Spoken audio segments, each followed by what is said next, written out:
Isang serial killer ang nagsasamantala sa interes ng media tungkol sa kanyang mga pagpatay at minamanipula ang kanyang mga biktima, pulis at ang media kung saan ginagawa nitong isang palabas ang mga pagpatay.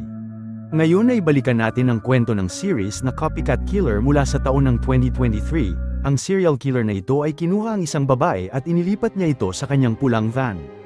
At sa ibang lugar isang matanda ang nagdadasal sa mga Diyos upang makakuha ito ng sagot at nais nitong malaman kung ang kanyang apo na si Sini ay makakabalik ng ligtas sa kanilang bahay. At sa mga sandaling yon ang pulang van ay huminto mismo sa templo kung nasaan ang matanda. Ang babaeng nakidnap na si Sini ay nakita ang kanyang lolo at sinubukan ay paalam sa kanya ang kinaroroonan nito. Hindi marinig ng matanda ang kanyang sigaw kahit pa naglakad ito sa kalsada, at nang makita ito ng dalaga inumpog nito ang kanyang ulo sa salamin ng van upang makuha ang atensyon ng kanyang lolo. Ang matanda ay marahan na lumapit sa van ngunit hindi nito magawang makita ang loob dahil refleksyon lamang niya ang nakikita niya sa bintana. At sa kaparehong oras si Sini ay desperado dahil ang kanyang lolo ay nasa harapan niya ngunit hindi niya ito magawang makausap, at nang lumapit ang matanda nagmaneho ang killer papalayo ng mabilis. Ang lungsod ng Taipei ay natatakot sa isang serial killer na tila hindi mapigilan ng pulisya. Ang mga awtoridad ay halos hindi makalapit sa kanya, at ang walang awang killer na ito ay nagpapatuloy sa pagpatay sa kanyang mga biktima. At isang araw ang lahat ng TV channel ay nakatanggap ng isang videotape mula sa kanya, at ang iba sa kanila ay nagtataka kung dapat ba nila itong i-broadcast sa TV, ngunit nagpasya ang mga channel na i-play ang video dahil gusto nilang mauna sa kanilang mga kakompetisyon. Ang usapan sa lungsod ay hindi matahimik dahil ang mga tao ay patuloy na nagchichismisan tungkol sa video na ito, at lumalabas na ang serial killer ay nagpadala ng maraming tape sa mga media outlet sa nakaraan. At sa sumunod na umaga isang dalaga ang dinala ang kanyang aso para mamasyal sa park, at ang kanyang araw ay hindi maganda dahil ang aso nito ay dinala siya sa isang pulang kahon na may putol na kamay. Mabilis na pintawag ang mga pulis kasama si Prosecutor Ko, at kausap nito si Detective Yung na tila may hawak sa kaso. At habang kinuha ni Ko ang kanyang oras upang imbestigahan ang eksena, hiniling nito kay Yong na tanungin ang saksi para sa mga detalye. Ang mga bagay ay mas lalong naging komplikado para kay Ko na nagpas siyang tignan ng isang reporter na si Lu dahil sinusundan siya nito. Pagkatapos ay nakipagkita ito sa isang coroner upang suriin ang kamay na nakita nila, at ang isang bagay na tumanim sa kanya ay ang kamay ay dislocated ang hinlalaki. Nagtanong si Ko sa coroner kung nagkaroon na ba ito ng isa pang katawan na may dislocated na daliri, at naalala ng lalaki ang isang kaso 3 taon ang nakaraan. Tinignan ni Ko ang kanyang files at nakita ang kaso, at ang isang lalaki na si Tian ay pinatay ang isang babae na tumangging makipagtalik sa kanya at inilibing ito. At habang nakakahanap ito ng mas marami pang impormasyon, na pagtanto ni Ko na ang babaeng pinatay ay dating nakatira kasama ang reporter na si Lu. At sa sumunod na umaga nagdala si Yong ng ilang bihirang posas upang makita ni Ko, at nalaman ng grupo na isa itong partikular na posas sa daliri na malamang ginamit sa biktima. Pinagpatuloy ni Ko ang kanyang pananaliksik at gusto nitong makausap si Tian, at dinala ito ng isang pulis sa interrogation room, at sinubukan ni Ko na makipagkaibigan sa kanya. Hindi maintindihan ni Tian kung bakit nakikipag-usap si Ko sa kanya, kaya sinimulan ni Ko na basahin ang lumang pahayag ni Tian tungkol sa krimen na ginawa nito. At sa pahayag, ang babae na pinatay ni Tian ay isang escort, ngunit silang dalawa ay hindi nagkasundo tungkol sa pera. Nagbanta ang babae kay Tian na aakusahan niya ito ng pang-aabuso kung hindi ito magbabayad sa kanya, na ikinagalit ni Tian at dinala ang babae sa kanyang apartment at kinulong ito doon ng ilang linggo bago niya ito pinatay. At nang matapos sila sa pahayag, binigay ni Ko sa kanya ang posas ng daliri upang suriin, at pagkatapos ay hiniling nito sa lalaki na ilagay ang kanyang daliri sa posas. At habang pinagmamasdan nito ni Ko, na pagtanto nito na si Tian ay walang ideya kung paano gamitin ang posas. At sa una inilagay ng lalaki ang kanyang daliri, at pagkatapos ay nahirapan nitong ilagay ang kabila. At pinakahuli pinakita sa kanya ni Ko ang ilang litrato at pinaalam sa kanya na maraming biktima ang nakikitang may dislocated na hinlalaki, at naniniwala si Ko na tila may hindi tama, at sinabi kay Tian na maaari siyang tawagan ito kung gusto niyang magsalita. Samantala sinusubukan ni Lu na gamitin ang vending machine, ngunit habang ginagawa ito si Jian na isang camera guy ay kinukunan siya ng video. Napansin siya ni Lu at tumigil ang binata sa ginawa nito, at habang natarante ito at sinubukan na umalis, nakasalubong nito ang isang panglalaki na nagtatrabaho sa channel na si Shin. At nang mag-isa kasama si Lu, pinayuhan niya ito na huwag seryosohin si Jian dahil madalas itong nababalisa sa harap ng mga babae. Gayunpaman, may isang bagay ang nagpapaalala sa kanya dahil mahilig itong kumuha ng litrato ng iba't ibang babae. At sa sumunod na umaga binisita ni Lou si Mr. Ma ang matandang lalaki na nawala ang kanyang apo at kinumbinsi ito ni Lou na kumuha ng isang panayam dahil maaari nitong isa publiko ang sitwasyon at maaaring makatulong sa paghahanap kay Sini. Sinalaysay ng matanda na siya ang nag-iisang nagpalaki kay Seni dahil ang kanyang mga magulang ay naghiwalay nung siya ay bata pa. At ginugugol ni Mr. Ma ang kanyang gabi sa pagbibigay ng mga papel sa mga tao at umaasang ang isa sa kanila ay nakita ang kanyang apo. Sinabi din ito kay Lou na ang ina ni Sini ay nasa coma dahil na-aksidente ito ilang araw bago mawala ang kanyang anak. At sa ibang lugar dinala ni Ko si Yong sa isang lugar kung saan natagpuan ang biktima ni Tian. Gumawa si Ko ng ilang kalkulasyon ngunit hindi ito kumpirmado at sa conclusion nito si Tian ay walang sapat na oras upang magmaneho mula sa bayan patungo sa lugar na ito at hukayin ang libingan ng kanyang biktima. At sa pamamagitan nito naisip ni Ko na si Tian ay mayroong kasabwat ngunit habang nag-iimbestiga sila natagpuan ng dalawang lalaki ang pulang kahon na may isang kamay sa loob nito sa isang malapit na bahay at nagpapahiwatig na ang serial killer ay inaasahan sila. At balik sa istasyon ng pulis nagtaka ang opisyal na kung ang kamay na ito ay pag-aari ni Sini ngunit nang dumating si Mr. Ma sa lugar sinabi nito na hindi ito kamay ng kanyang apo. Ang kanyang apo ay may marka ng sunog sa kanyang kamay at sinundan ni Ko ang matanda pabalik sa templo dahil nais nitong makita ang mga gamit ni Sini. At nalaman nito ang dalaga ay madalas magpunta sa isang club na tinatawag na King kung saan nakasanayan ng kaibigan ni Lou na magpunta dito 3 taon ang nakalipas. Dinala ni Ko si Yong at binisita nila ang club at habang nagtatanong sila napansin ni Ko ang camera guy sa lugar at nag-iba ang sitwasyon nang makita ni Yong ang kanyang anak na babae na si Chong na nagtatrabaho bilang isang dancer sa club. Sinubukan nitong kunin ni Yong gamit ang puwersa ngunit lumikha ito ng gulo sa loob ng club at nagkaroon si Chong ng pagkakataon na tumakas kasama ang kanyang kaibigan. At sa gabing yun nakatanggap si Mr. Ma ng isang tawag mula sa killer na pinapasigaw si Sini para marinig ng kanyang lolo. Pagkatapos ay nilinaw ng killer na kung gusto nitong makita ang kanyang apo dapat gawin ito kung ano ang sasabihin niya. Ngayon ay inutusan siya ng killer na gumapang sa sahig at tumahol na parang aso hanggang sa hating gabi. Ang matanda ay walang pagpipilian kaya nagsimula itong gumapang sa lupa sa buong lugar. Dalawang opisyal ng pulis ang sinubukan siyang patayuin ngunit nakiusap si Mr. Ma sa kanila na iwan siya ng mag-isa. At nang bumalik ito sa kanilang bahay nakita nito ang pulang kahon na may kasamang susi at nang buksan nito nakita nito ang bra ni Sini at isang videotape kasama nito. At nakakalungkot pinakita sa video na inuutusan nito si Sini na magdasal sa kanyang Diyos upang iligtas siya at ang killer ay sobrang nasisiraan ng bait at nais itong ipakita sa matanda. Tumanggi si Sini na sumunod sa lalaki dahil alam nitong hindi rin siya papakawala ng killer na labis ikinagalit nito at nagpasya na patayin ang babae sa camera. Si Mr. Ma ay labis na nabigo at hindi makapaniwala si Ko kung gaano kalupit ang serial killer na ito. At habang papalabas ang prosecutor sa templo ng matanda isang grupo ng mga reporter ang dumating at si Ko ay hinarang ng maraming tanong ngunit hindi ito tumugon ng kahit isa sa kanila. Ang publiko ay nabaliw dahil sa kakaibang kaso ng babaeng ito na pinatay at naglapat din ng panggigipit ng mga media sa kapulisan kaya naman lumikha ang mga awtoridad ng isang grupo na ang tanging layunin ay hanapin ang killer. At sa gabing yun isang pangkat ng pulis ang nagpunta sa King Club upang kontrolin ito at si Yong ay masaya na makita na ang kanyang anak ay hindi na nagtatrabaho bilang isang dancer sa club.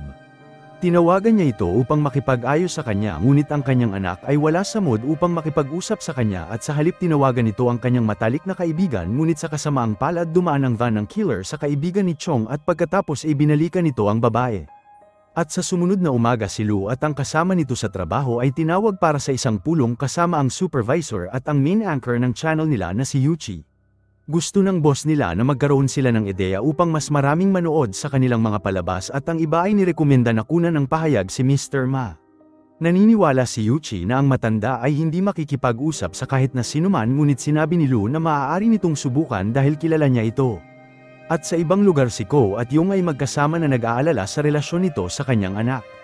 Ang mga salita ng opisyal ay naghatid ng ilang masasakit na alaala sa ulo ni Ko. Kung saan naalala nito ang isang hindi magandang bagay kasama ang kanyang ama sa nakaraan. At nang malampasan niya ito sinubukan nitong pakalmahin si Yong sa pamamagitan ng pagsabi nito na maiintindihan ng kanyang anak ang alalahanin nito kapag nasa wastong gulang na ito. Pagkatapos ay nakipag-usap ang dalawa sa isa sa mga kaibigan ni Sini ngunit wala silang natuklasan na anumang bagay na makakatulong sa kanila. At sa gabing yun si Mr. Ma ay inimbitahan ni Yuchi sa kanyang show ngunit hindi naging maganda ang bagay nang magsimula itong tumanggap ng mga tawag mula sa kanyang manunood. Sinisisi nila si Mr. Ma dahil sa pagpapalaki nito ng isang unethical na dalaga dahil madalas itong nakikita sa kink club. At pagkatapos ng palabas si Lu ay nakipagtalo kay Yuchi dahil naniniwala ito na ang anchor ay ginamit lamang ang matanda upang pataasin ang kanilang show. At sa lalong madaling panahon ang katawan ni Sini ay natagpuan sa isang Christian temple at lumilitaw ang serial killer ay gumugol ng mahabang panahon upang makilala ang kanyang mga biktima at si Sini ay nabinyagan bilang isang Kristiyano ngunit hindi niya ito sinabi sa kanyang lolo. At habang mas maraming babae ang nawawala sinubukan ng prosecutor na maghanap ng mga clues ngunit walang humahantong sa isang sapat na ebidensya upang matuklasan ang pagkakakilanlan ng killer. At sa kaparehong oras sinubukan ni Lu na gawin ang kanyang sariling pananaliksik at tulungan na rin si Ko. Silang dalawa ay lumaki ng malapit sa isa't isa at binisita siya ni Lu sa istasyon ng pulis upang dalhan ito ng gamot. Gayunpaman ang kanilang sandali ay naantala ni Wo Hui isang matandang kaibigan ni Ko na nagkataong propesor ng psikolohiya. Iniwan sila ni Lu at binigay ni Wo Hui ang kanyang opinyon at sinabing ang serial killer ay tinitignan ang pagpatay nito bilang kanyang mga sining. At pagkatapos ng pakikipag-usap sa kanyang kaibigan nakipagkita si Ko sa ibang opisyal dahil ang isang pulang kahon ay natagpuan sa sasakyan ni Yung. Ang ilang awtoridad ay kumuha ng litrato sa loob ng kahon habang ang iba naman ay pinipigilan si Yung na lumapit sa kahon na labis na ikinagalit nito dahil baka may kinalaman nito sa kanyang anak ngunit yun talaga ang dahilan kung bakit siya pinigilan ni Ko na lumapit sa kahon dahil hindi ito sigurado kung gagawin ba nito ang kanyang trabaho o bilang isang kamag-anak sa ngayon. Umatras si Yung at nagawang kumalma at humiling ng tawad kay Ko dahil sa init ng kanyang ulo at hiniling na payagan siyang maging parte ng team. Gayunpaman ang pag-uusap ay naputol ng isa pang detective na pinaalam sa kanila na may tumawag sa channel nila ni Lu at sinasabing siya ang serial killer. At sa oras na malaman nito nagtungo sila sa TV channel upang kausapin si Jian na siyang sumagot sa tawag ng serial killer. Ibinunyag ni Jian na hindi ito ang unang pagkakataon na tumawag sa kanila ang killer at ang nakaraan ay nung nakita siya ni Ko na may video camera sa loob ng club. Pumasok si Shin sa silid at sinabi sa pulis na siya ang nagpadala kay Jian sa club pagkatapos ng tawag na yun dahil naisip nila na baka may isang mahalagang bagay na dapat silang idokumento. At sa pagkakataon na ito na i-record ni Jian ang tawag ng serial killer sa isang tape at pinatunog niya ito para marinig ni Yung. At lumalabas na kidnap ng killer ang kanyang anak at gusto nitong makiusap ang opisyal para sa buhay nito sa national television. Si Yung ay labis na nagalit at sinisipan nito si Ko dahil hindi nito ginawa ng tama ang kanyang trabaho. At nang lumabas ito kasama ang isa pang opisyal na si Da dumaan ang pulang van sa likod nila at nais ng serial killer na takutin sila kaya nagpark lamang ito sa likuran nila ng ilang sandali. At nang lumingon ang opisyal upang tignan ng van wala silang ideya na pinagmamasdan sila ni Chong mula sa likod ng pulang van ang babae ay nakatali at nagmaneho ang serial killer papalayo sa kanyang ama. At sa istasyon ng pulis sinubukan ng lahat na aliwin si Yung ngunit ang lalaki ay nag-aalala tungkol sa kanyang anak at isinasaalang-alang nito na kausapin ang killer sa telebisyon upang huwag patayin ang kanyang anak kahit pa pinipigilan siya ng lahat na gawin ito. At sa katunayan sinabi ng police commander na ang ganitong galaw ay lilikha ng panik dahil naniniwala ang mga tao na magagawa ng killer ang lahat ng gusto nito. Pagkatapos ay nakipag-usap si Yung kay Ko at nagtanong ito kung ano ang gagawin niya kung ang buhay ng kanyang anak ay nasa panganib rin. Walang ideya si Ko kung paano ito sasagutin ngunit ang tanong ni Yung ay nagpaalala sa kanyang isang memorya. At sa pagkakataon na ito naalala ni Ko nung binata pa siya at pumasok sa isang bahay at sa loob ng bahay nakita nitong walang buhay ang kanyang ina kasama ang nakakabatang kapatid niyang babae. At balik sa kasalukuyan nakita ng mga pulis ang pulang van na inabandona at naalala ni Yung na nakita na niya ang van na ito sa nakaraan. Ang unang pagkakataon na nakita niya ito ay sa mga kamera nang dumaan ang van sa sasakyan niya upang iwan ang pulang kahon. At ang pangalawang pagkakataon ay nang maglakad sila palabas ng istasyon kung saan nagmaneho ang killer mula sa likuran nila. Nagpasya ang opisyal na lumabas sa TV sa gabing yun kung saan si Shin ang anchor at sinimulan ng opisyal na sabihin sa kanyang anak ang lahat ng pagkakamali na ginawa nito habang nakatali ang dalaga at nakikita siya sa TV. At sa kaparehong oras ang taga-Yusig ay nagmaneho patungo sa istasyon at hiniling sa manager na ihinto ang palabas. Ngunit dahil walang nakikinig sa kanya nagpasya si Ko na pumasok sa loob at habang nagsimulang magmakaawa si Yung sa killer na huwag saktan ang kanyang anak hamarang si Ko si broadcasting at gumawa ng isang gulo. Ang kaguluhan ay nagtapos sa pagsuntok ni Yung kay Ko dahil naniniwala ito na ang prosecutor ay inilalagay ang buhay ng kanyang anak sa panganib. At sa sumunod na araw hinarap ni Ko ang maraming backlash habang pinagalitan siya ng police commander tungkol sa kanyang ginawa. At hindi lamang ang mga sibilyan ang nalilito sa kaguluhan na ito kundi pati ang parliament ay nagalit sa kanila at inihayag ni Ko na wala rin itong magagawa sa killer ngunit hindi rin ito sapat upang pakalmahin ang commander. At sa gabing yun nakipagkita si Chan kay Lu at kinumbinsi ito na bumalik sa TV channel at magtrabaho bilang isang reporter pagkatapos natanggalin ni Yuchi. At nang dumating sa lugar pinaliwanag ng manager na kailangan ni Chan ng mas maraming tao kaya wala itong issue sa muling pagbalik ni Lu at magtrabaho para kay Chan sa ngayon. Nagkunwari si Yuchi na wala itong problema sa bagay na yun ngunit labis itong nagagalit kay Lu. At sa ibang lugar nahihirapan si Yong sa pagharap nito sa problema kaya nagpa siya itong kumilos at pinuntahan si Jian at naniniwalang may kinalaman nito sa serial killer. Hinaras ito ni Yong at nagtanong tungkol sa mga nawawalang babae ngunit tumugon si Jian na wala itong alam. At kalaunan si Yong ay naantala ni Wo Hui at hinayaan ito na makaalis ang cameraman at dinala ng babae si Jian sa kanyang lugar at inalagaan ang kanyang mga sugat. At sa sumunod na umaga nagdala ang isang pulis ng ilang clues upang suriin ni Ko at sinabi sa kanya na si Jian ay sangkot sa isang kaso nung siya ay menor de edad pa. At ayon sa ulat binugbog nito ang isang babae ng husto at kasunod nito binisita si Ko ni Wo Hui para makipag-usap at nagrereklamo ito tungkol kay Yong. Ang kanilang pag-uusap ay nagpapakita na si Jian ay kanyang kapatid talaga at sinabi ni Ko ang tungkol sa lumang kaso ni Jian ngunit sinabi ni Wo Hui na ang akusasyon ay hindi totoo. Ang mga pulis ay nagkamali at hindi nila binigyan ng kanyang kapatid na ipaliwanag ang sarili nito. Samantala nagawa ni Chong na pakawalan ng kanyang binti at sinubukan itong tumakas kasama ang kanyang kaibigan. At habang sinubukan itong bitbitin ang kanyang kaibigan kasama niya nahuli sila ng killer at inatake sila. At habang nakatuon ang pansin nito kay Chong na ibunyag na ang killer ay ang DJ mula sa club na madalas bisitahin ng kababaihan na naging biktima nito. At sa isang palabas ni Yuchi pinag-usapan nito ang kasong pagpatay bago nito ihayag na tatanggap sila ng mga tawag mula sa kanilang manunood upang marinig ang kanilang mga opinyon. Gayunpaman ang unang taong tumawag sa kanila ay ang serial killer. Nagbukas ito ng isang dialogue sa TV host at habang nasubaybayan ito ng pulis upang mahanap ang kanyang lokasyon ngunit saglit lamang ang tawag kaya nabigo ang mga ito. At bago nito ibaba ang tawag sinabi ng killer kay Yong na pumunta ito sa isang park kung saan ito nakalimutan ang kanyang anak nung ito ay bata pa. Nagmadali si Yong sa park at nakita ang isang patay na katawan at ang katawan na ito ay pag-aari ng matalik na kaibigan ng kanyang anak. Samantala binisita ni Jian ang DJ sa club na si Chen at lumalabas na malapit silang magkaibigan. Inihayag ni Jian na ang boses ng killer ay tila parang si Chen kaya nagtanong ito sa kanyang kaibigan kung siya ba ang serial killer. Sumagot si Chen na hindi siya at umalis si Jian sa kanyang bahay matapos na humiling ng tawad dahil sa hindi inaasahang pagpunta nito.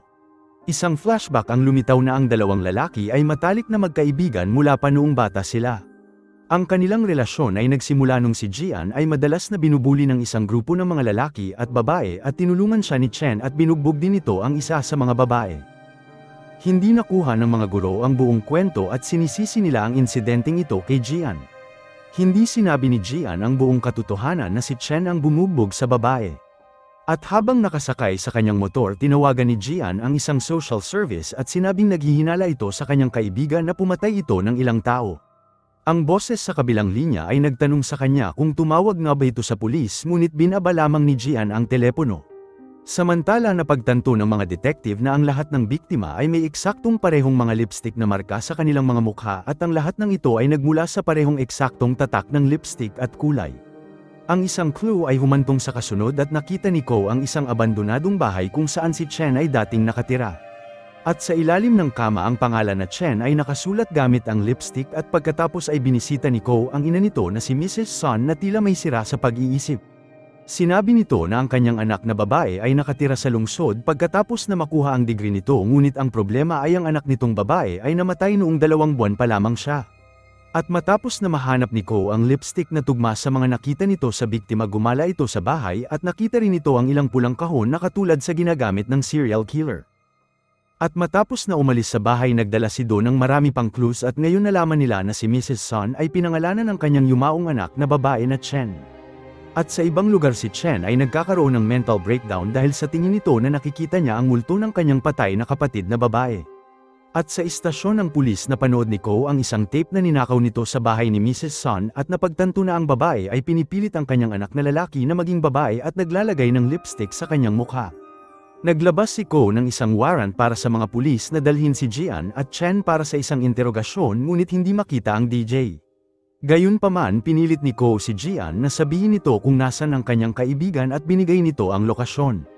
At nang dinala ito sa istasyon pinagsama-sama ni Ko ang mga clues at ang ina ni Chen ay hindi lamang siya binibihisa ng pambabae ngunit pinipilit din siyang kumilos nito bilang babae at ginagamit nito ang kanyang anak bilang kapalit ng anak nitong babae na namatay.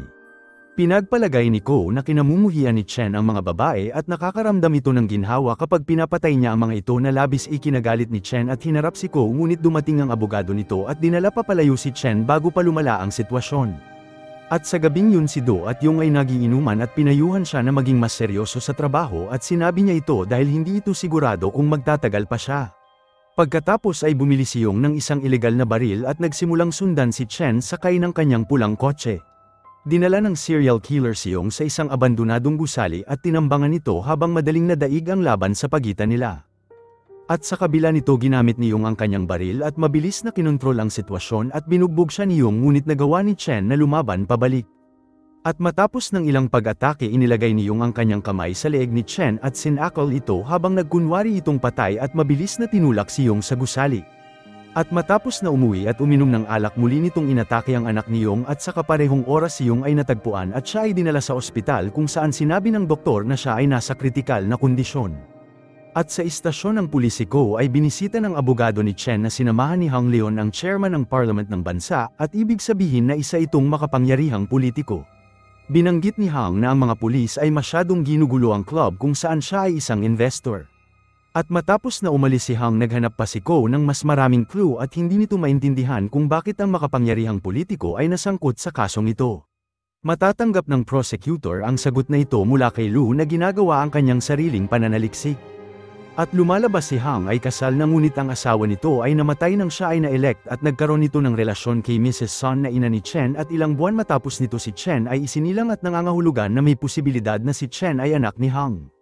At sa lalong madaling panahon muling nakahanap ang mga pulis ng isang patay na katawan ngunit ang isang ito ay hindi ang kabilang sa kamakailang pagpatay at sa katunayan ang pagpatay ay ginawa 2 taon ang nakalipas at nagawang may ugnay ni Ko ang katawan sa club at tiyak na si Chen ay may kinalaman dito. Inutusan ng prosecutor ang mga pulis na hanapin si Chen upang arestuhin ito ngunit hindi nila ito makita. At sa kaparehong oras sinubukan ni Gian na hanapin ang kanyang kaibigan dahil gusto niya itong tulungan na maging mabuting tao. Nakita ni Gian si Chen na naghahanda para sa isang trip at nagtanong kung saan ito pupunta. Silang dalawa ay nauwi sa isang diskusyon dahil nais ni Gian na kumbinsihin ang kanyang kaibigan na sabihin ito ang totoo tungkol sa nangyayari at kung siya ba talaga ang serial killer. At sa kabilang banda nais ni Gian sumama si Chen sa kanya upang samahan siya. At sa sandaling yun narinig ni Gian ang boses ng isang babae na sumisigaw mula sa loob ng sasakyan at pinigilan siya ni Chen na buksan ito ngunit itinulak siya ni Gian. Si Chen ay na-stress sa labis na galit ngunit mas lumala pa ito nang magsimula nitong makita ang multo ng kanyang kapatid na babae. Kinuha nito ang isang bato at inatake si Gian gamit ito at inilagay ito sa likod ng sasakyan. Habang sinusubukan nitong tumakas nakasalubong nito ang ilang pulis at nagising si Gian at nakipag-usap sa kanyang kaibigan dahil nais siya nitong kumbinsihin na panagutin ang kanyang sarili. Gayunpaman si Chen ay ganap na wala na sa kontrol dahil patuloy nitong nakikita ang multo ng kanyang kapatid na babae habang nagmamaneho ng may labis na galit at sinisigaw ang kamatayan ng kanyang kapatid na babae.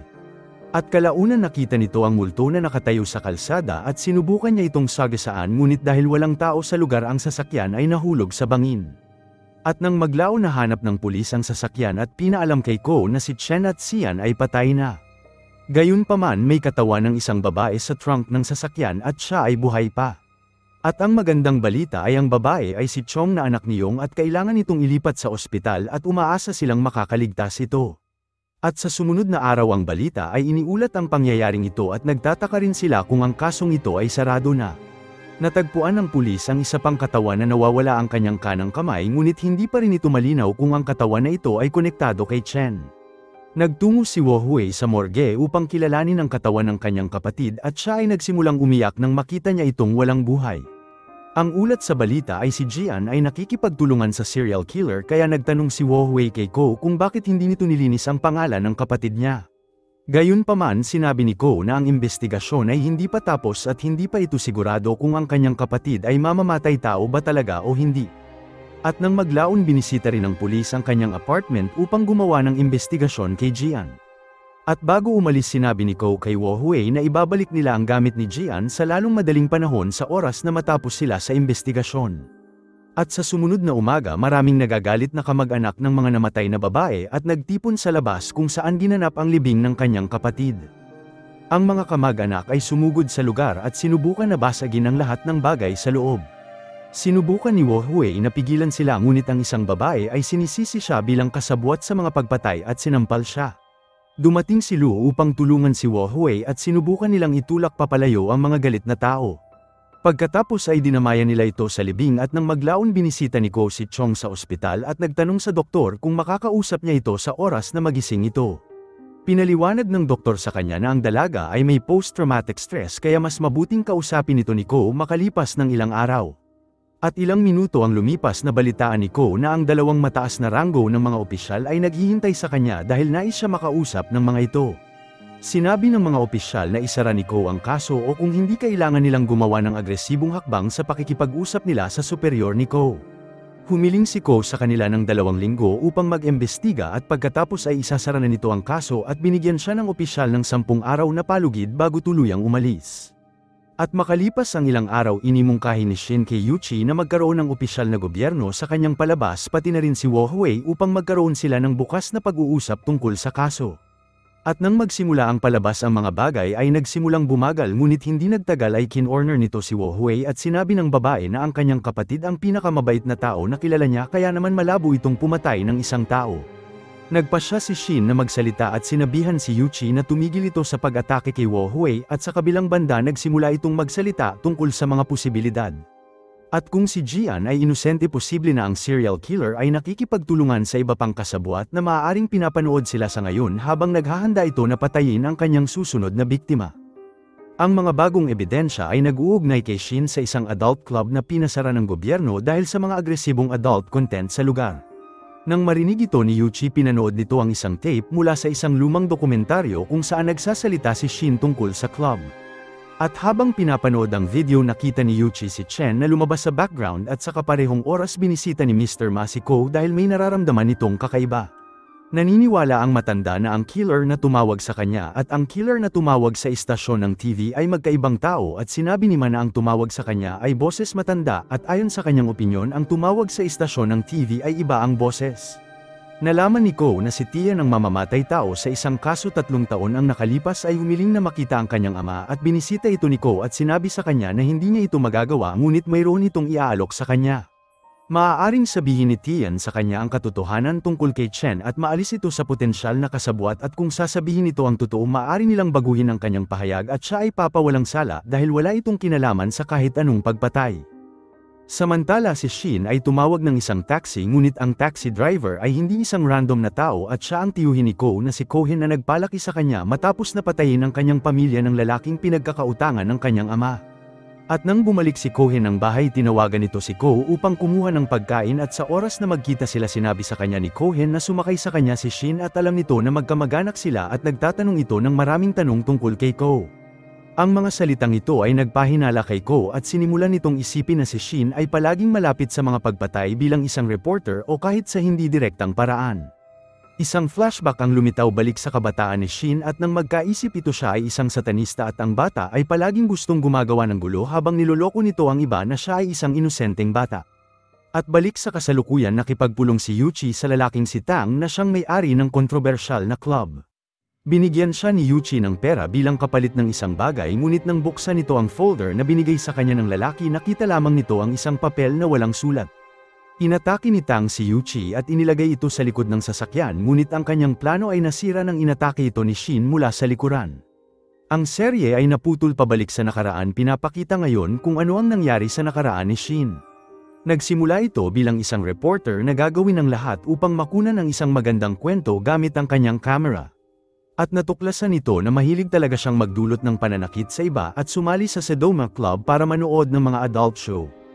At matapos na makilala si Chen nahanap nito ang kanyang unang biktima at tinulungan siyang ilibing ang katawan nito at silang dalawa ay mga psycho at mabilis na nagkasundo. Naging matalik din silang magkaibigan at madalas nagpupunta sa Sedoma Club. At sa isang gabi silang dalawa ay inatake ang mga sumasayaw at nakilala rin nila si Tien na tila kapareho nila ng interes. Ngunit ang mga bagay ay mas lumala habang dinukot nilang tatlo ang isang babae na kaibigan ni Lou at itinali ito. Si Tian ay hindi nakisali sa pananakit ngunit sa halip ay kumukuha ng litrato at nang mas lumala ang mga bagay sinubukan nitong pigilan ng dalawa ngunit pinatay ni Shin ang babae. Pagkatapos ay dinukot nito ang ama ni Tian upang kumbinsihin ito na huwag magsalita tungkol sa kaninuman sa nangyari. At balik sa kasalukuyan nakita ng mga pulis ang katawan ni Tang na tila iniwan ni Shin sa lugar. At sa ibang lugar si Yuchi ay nagising habang kinukunan siya ni Shin ng video at silang dalawa ay nagsimulang mag-usap at tinuya siya ni Shin tungkol sa journal prize na nakuha nito. At ayon sa kanya hindi ito magaling na journalist dahil hindi nito sinasabi sa kanyang mga fans na may anak siya sa labas. Si Shin ay nagalit habang nag-uusap sila dahil sinabi ni Yuchi sa kanya na hindi siya importanteng tao. At habang naka-record pa din ang camera brutal siyang pinatay ni Shin at sa lalong madaling panahon si Ko at ang kanyang team ay nakita ang kanyang patay na katawan at alam nila na ang pagpatay ay malabo pang matapos. At habang lumabas ito sa lugar nakipag-usap ito kay Lou na nakaramdam ng konsensya sa pagkamatay ni Yuchi dahil dapat maghahapunan sila sa gabing yun bago ito mamatay. At nang maglaon ng bagong outlet ay nakatanggap ng bagong tape mula sa killer na sinabi sa kanila na kung ang mga kaso ng pagpatay ay isa sa makakaramdam ng kawalan ang mga tao. Tiniyak nito sa mga tao na hahanap ito ng bagong biktima upang lumikha ng palabas para sa kanila. Samantala habang nasa kulungan si Tian at nakatanggap ito ng ilang litrato ng kanyang ama at naalala nito ang mga banta na sinabi ni Shin sa kanya at nagtataka kung ang ama ba nito ay nasa ayos lamang. At sa sumunod na umaga gumugol si Ko ng ilang oras sa manager at editor ng istasyon ng TV hiniling nito sa kanila na suriin ang isang tape na dokumentaryo ni Shin sa Sedoma Club at hiniling ni Ko sa editor kung bakit hiniling ni Yuchi na makita ang tape na ito ilang araw ang nakaraan at sinusubukan na malaman kung mayroong ebidensya sa tape. Pinaliwanag ng editor sa kanya na nais nitong malaman ang higit pang impormasyon tungkol sa block pati na rin ang may-ari nito. Nagtataka rin si Ko kung may alam ba ang manager na kakaiba tungkol kay Yuchi ngunit sinabi nito kay Ko na si Yuchi ay palaging pumapasok ng mag-isa at palagi rin naiiwan ng mag-isa sa trabaho. At sa anumang kaso kinuha ni Ko ang tape para sa karagdagang investigasyon at nang maglaon nais ni Ko na makipag-usap kay Shin kaya hiniling nito sa kanyang mga partner na dalhin ito sa istasyon ng pulis. Samantala nakita ni Yun si Shin sa isang presentasyon ng libro ngunit ito ay hindi basta libro at ito ay isinulat niya tungkol sa mga kasong pagpatay. Nagsabi ang mga pulis kay Shin na sumama sa kanila at sumang-ayon nito na sumama sa kanila ngunit bago ito umalis sinabi nito sa mga tao na naniniwala siyang ang mga pulis ay gumagawa ng isang masamang trabaho. At sa istasyon nagsimulang magtanong si Ko kung kilala nito si Tang na may-ari ng Sedoma Club. Mabilis sinabi ni Shin na hindi nito kilala ang lalaki ngunit napilitan itong magsalita nang pinaalala sa kanya ni Ko ang dokumentaryo na ginawa nito sa club. Nangatwiran si Shin sa pagsabi nitong siya ay isang batang journalist pa noong mga panahon na yon at itinuri nito ang dokumentaryo na isang paraan upang isulong ang kanyang karera. At habang nag-uusap ang dalawa sinabi ni Ko na mabilis niyang natapos ang kanyang libro at kahit pa sumulat si Shin ng bagong kabanata sa bawat oras ng pagpatay hindi nito matatapos ng ganun kabilis ang libro at i-publish ito. At sa kabilang banda sinabi ni Shin na ito ay isang mahalagang libro at tinulungan siya ng isang publishing house na maitala ito sa lalong madaling panahon. Ngunit pagkatapos nito nagtataka si Ko kung paano nalaman ni Shin ang tamang pagkakasunod-sunod ng mga pagpatay. At ayon sa impormasyon na inilabas ng mga pulis ang isa sa iba pang babae ay ang unang namatay ngunit kahit mali ang pulis ito ay isang detalye na hindi maaaring malaman ng sinuman. Sumagot si Shin na nakinig ito sa kanyang intuisyon at tama ito pagkatapos ay nagsimula itong makipag-usap ng may pagnanasa tungkol sa kaso ngunit pinutol siya ni Ko. Ayaw ni Shin na nagagambala at mabilis itong napansin ni Ko hiniling ni Ko kay Shin na maghintay ito ng ilang minuto upang mapirmahan ito ang kanyang pahayag. Ngunit si Shin ay nainis kay Ko dahil hindi ito nagtanong sa kanyang opinyon tungkol sa serial killer. Samantala bumalik si Shin sa istasyon at narinig ni Lu sa kanya na siya ay tinanong ng mga pulis. Nagtataka si Lu kung ano ang nangyayari at mabilis itong nakipagkita kay Ko gayunpaman sinabi sa kanya nito na patuloy ang investigasyon at hindi nito maaaring sabihin ang mga sensitibong impormasyon sa kanya. Samantala binisita ni Wo Hui si Tian na siya rin ang therapist na nagbabantay sa kanya at pinaalam ng mga gwardya sa kanya na si Tian ay wala sa magandang pag-iisip kaya naman nais niya itong makausap. Sinimulan nito ni Tian sa pagsabing hindi siya isang photographer at nagsinungaling lamang ito sa lahat at naniwala sila sa kanya. At may tila kakaiba sa lente ng camera at pakiramdam nito na siya ay ligtas kapag nasa likod siya ng lente at hindi siya nakisali sa kung anong nangyari sa harap ng camera. Kumilos ng matino si Wo Hui at nagtanong ito sa kanya kung gusto nitong pag-usapan ng isang bagay na nangyari sa harap ng kamera. Nakaramdam ng konsensya si Tian tungkol sa nangyari sa nakaraan at sinabing ang babae ay pinatay sa harap mismo ng kanyang mata at wala itong nagawa tungkol dito. Pagkatapos ay hiniling nito kay Wo Hui na sabihin sa kanyang ama na mahal niya ito bago kinuha ang isang ballpen at tinapos ang kanyang sarili. Marahan namatay si Tian sa harapan ni Wo Hui at sa gabing yun ng serial killer ay binisita ang ospital ngunit ang pagbisita nito ay walang kinalaman sa ama ni Tian. Gumala si Shin sa mga koridor at sumipol ng paborito niyang tunog at ang tunog na yon ay narinig ni Chong at naalala nito ang negatibong karanasan niya sa killer at ang mga alaala na ito ay naging sanhi ng kanyang negatibong emosyon. Dumating si Ko sa ospital upang kausapin siya ngunit huli na ang lahat dahil nakita nito ang doktor na nagbibigay ng gamot na pampakalma sa kanya. At nang tanungin pinaliwanag ng doktor na ang iba't ibang tao ay may iba't ibang recovery time at ang emosyonal na pagkabigla ay maaaring magmula sa bagay na nagpapaalala sa pasyente ng kanilang negatibong karanasan. At sa sumunod na araw nag-shoot si Shin ng isang palabas na nakatuon sa memorya ni Yuchi at habang abala siya sa palabas pumasok si Lu sa kanyang opisina at nakita ang sigarilyo ni Yuchi. Nahuli siya ni Shin sa akto ngunit hindi umatras si Lu at nagtanong ito tungkol sa kaha ng sigarilyo. Tumugon si Shin na hinahangaan nito si Yuchi kaya nakakuha ito ng kaparehong kaha ng sigarilyo katulad ng kay Yuchi. At sa gabi nagpadala ang serial killer ng bagong tape sa maraming istasyon ng mga TV ngunit sa pagkakataon na ito direktang sinabihan nito si Ko. At inihayag nito na ang lahat ay may kasamaan sa kanilang mga puso at ang tanong ay kung paano lalabas ang kasamaan na ito. Ang tape ay nagtapos sa killer kung saan sinabi nito na ilalabas niya ang madilim na parte ni Ko. Si Ko ay nag-aalala na ang killer ay maaaring saktan ang kanyang tiyuhin ngunit sa halip pinatawag ang prosecutor dahil may bagong patay na katawan ang nakita. Ngunit sa kasamaang palad ang katawan na ito ay pag-aari ng kanyang kaibigan at dating kasintahan na si Wo Hui. Si Ko ay labis ang galit at nagpa siya na puntahan si Shin sa isang parking lot. Inatake siya ni Ko at nagbigay ng ilang suntok ngunit nagsimulang umiwas si Shin at sinabi na ang kamatayan ni Wo Hui ay kasalanan niya. Sinabi ni Shin na si Wo Hui ay patay na nang itapon niya ito palabas ng gusali at muli siyang inatake ni Ko na ginulpi si Shin.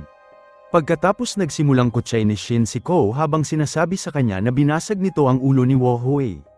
At sa mga sandaling yun kinuha ni Ko ang isang baril at binaril ito ng ilang beses na may pakiramdam ng catharsis at dahan-daang lumayo si Ko. At pagkaraan ng ilang sandali nakita si Ko ng mga kaibigan niyang pulis sa lugar at inutusan si Do na arestuhin si Ko habang dinala si Shin sa ospital. Si Shin ay nakaligtas at gumawa ito ng isang publikong pahayag tungkol sa insidente at nagpapanggap na siya ay biktima ng mga awtoridad.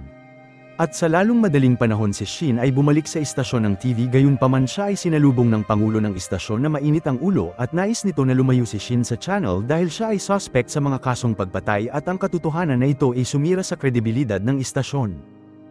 Inatake ni Shin ang presidente ngunit pagkatapos ay tumawa ng malakas at sinabing nagbibiro lamang ito. At bukod dito sinabi nito sa pangulo na mas maraming mamamayan ang manunood sa kanilang channel ngayon dahil gusto nilang marinig ang kanyang panig ng kwento. At sa lalong madaling panahon isa pang tape ang pinadala ng killer na nagpapaalala sa lahat na siya ay gumagawa ng pagpatay dahil ang karamihan ay interesado at kung wala silang pake wala sanang nanunood sa kanya. At sa mga sumunod na araw lumaki ang mga tagasunod ng killer at ang mga pulis ay inaresto ang ilan sa mga kriminal na gustong sinusuot ang kanyang maskara. At sa sumunod na palabas ni Shin kinontra nito ang isang dating hukom tungkol sa pakiramdam ng panganib na nararanasan ng kanilang lungsod. At ayon sa kanya ang mga awtoridad ang may kasalanan dahil hindi nila magawa ang kanilang mga trabaho at arestuhin ang serial killer. At sa kabilang banda ang dating judge ay naniniwala na ang palabas na ito ay nagtutulak ng mga killer sa pamamagitan ng patuloy na pagsasalita tungkol sa kanya. At habang umuusad ang palabas na wala ni Shin ang pasensya niya at halos atakihin ng hukom at gumawa rin ng hindi kanais-nais na galaw. At sa kaparehong oras si Ko ay inatake sa kulungan ng ilang preso na gustong gumanti sa kanya sa paglagay niya sa mga ito sa kulungan. Si Ko ay inilipat sa isang ospital sa labas ng bilangguan at naalala nito ang pagbisita na natanggap niya kay Mr. Ma. At sa panahon ng kanilang pag-uusap humingi ng tawad si Ko kay Mr. Ma dahil hindi nito nahuli ang killer ngunit sinabi ni Ma na ginawa niya ang lahat ng kanyang makakaya. Inihayag ni Ma na naniniwala ito kay Ko kahit pa siya ay labis na natatakot. At balik sa kasalukuyan gusto ni Ko na lumabas sa palabas ni Shin at tinanggap nito ang panukalang ito dahil sa tingin nito na makakabuti ito sa channel.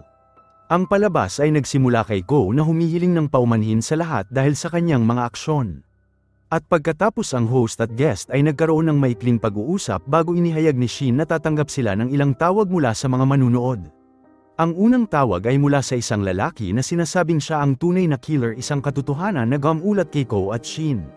Sinabi ng lalaki na ipagpapatuloy nito ang kanyang pagpatay habang sinisisi din nito si Shin sa pagnakaw ng kanyang mga ideya at inilagay pa ito sa isang libro para kumita.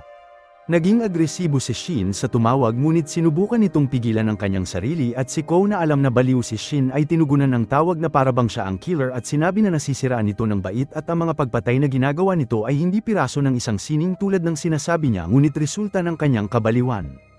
Ang lahat ng pumapatay ay maaaring maging killer at nangangahulugan na ang tunay na mamamatay tao ay hindi mahalagang tao. At ito ang kaparehong bagay na sinabi ni Yuchi kay Shin bago niya ito patayin at si Shin ay nasaktan sa mga salitang ito at pinatigil nito si Ko at sinabi na espesyal ang killer. Gayunpaman pinagtapat nito sa broadcast na siya ay isang serial killer at lumalabas ito ay isang plano ni Ko at pinasok ng mga pulis ang opisina ni Shin para sa mga ebidensya bago ito arestuhin at sinabi ni Ko sa kanya na wala lang siya dahil ang ginagawa lang nito ay pumatay upang patunayan ang kanyang pag-iral. Kailangan bumalik ni Ko sa kulungan ngunit ang ilang mga bagay ay nahulog sa plano niya. Ang mga pulis ay nakahanap ng mas maraming ebidensya sa bahay ni Shin at ang killer ay sinintensyahan ng habang buhay na pagkabilanggo. Ngunit nang dinala ito palabas ng korte maraming tao na nakamaskara ang nagtipon na humihiling ng kanyang kalayaan. At sa kabila nito isang lalaking nakamaskara ang lumapit kay Shin at sinaksak siya sa tiyan at habang marahan itong namamatay uhaw pa rin ito sa atensyon at sinabi sa kamera na tutukan siya. At ilang taon nang lumipas nakita ni Mr. Ma ang kapayapaan habang si Yung ay gumugol ng mas maraming oras kasama ang kanyang anak at si Ko ay pinalaya sa kulungan pagkatapos nitong bayaran ang maikling panahon at naging isang abogado. Si Lu ay naging pangunahing archer sa istasyon ng TV at patuloy nitong ginagawa ang kanyang trabaho at kinukuna ng pahayag si Ko tuwing may pagkakataon. Salamat sa panunood. Kung nagustuhan mo ito huwag kakalimutan mag-like at subscribe para sa mga susunod pa nating series recap.